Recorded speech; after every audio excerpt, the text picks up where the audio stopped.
Mortimer's Christmas Manger by Carmel Wilson and Jane Chapman.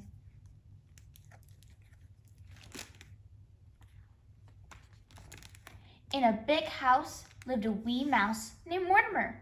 He dwelled in a dark hole under the stairs. Nobody ever noticed little Mortimer, and Mortimer liked it that way. But he didn't like his hole. Too cold, too cramped, too creepy, squeaked Mortimer. Each day he snuck out and crept about, looking for crumbs and tidbits. Until one day, Mortimer spied something new. What he spied was wonderful. He saw a huge tree covered with twinkling lights. Nestled on top was a bright, shining star. But something even better than the tree itself sat next to it on a table. Mortimer sighed with delight. A house just my size. But the house was so high, and Mortimer was so low. I'll climb up the tree, said Mortimer. It made a perfect ladder for a mouse. Up, up, up, Mortimer climbed. Down, down, down, ornaments crashed. Finally, he reached the table. Perfect, said Mortimer. Not cold, not cramped, not creepy. Cozy. But who are you? Mortimer had never seen people so small, almost as small as himself. He had never seen such strange animals either. Tap, tap, tap. Mortimer knocked, but no one answered. Tap, tap, tap.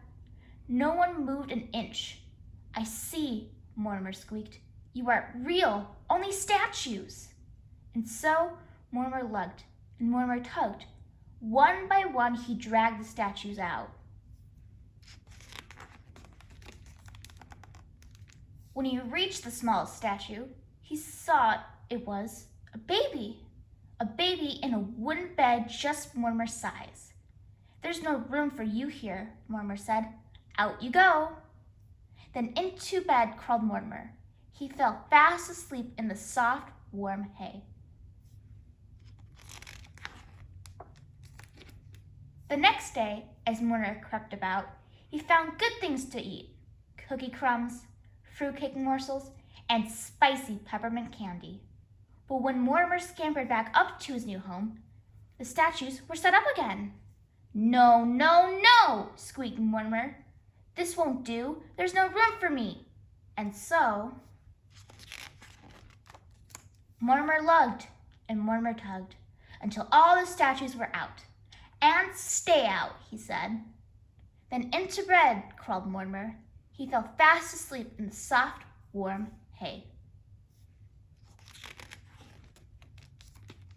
But each day, while Mortimer scurried about, the statues were set up again, and Mortimer always lugged and tugged them back out. Then, one day,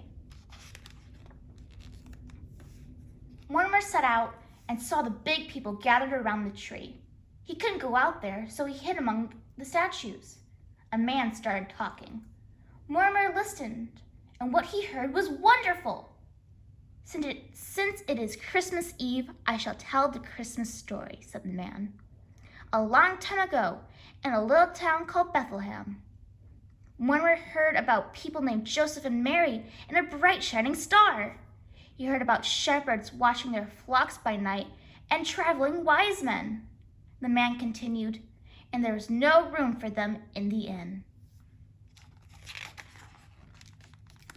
Then Mortimer heard about a baby who was born in the stable and had no real bed but slept in a wooden manger. A baby born to save the world. And his name shall be called Jesus, said the man.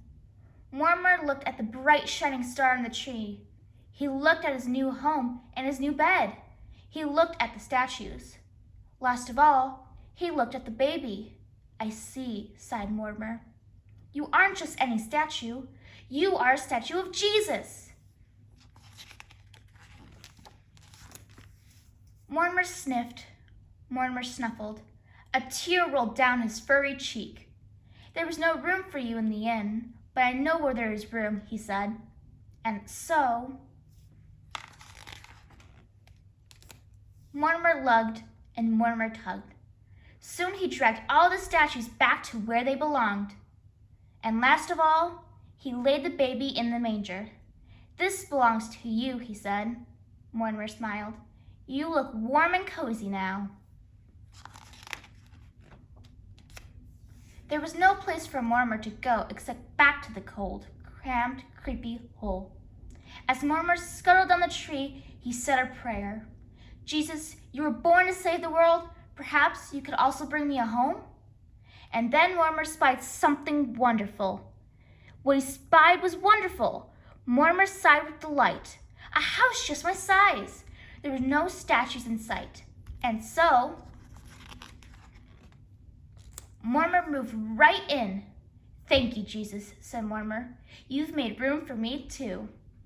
The end.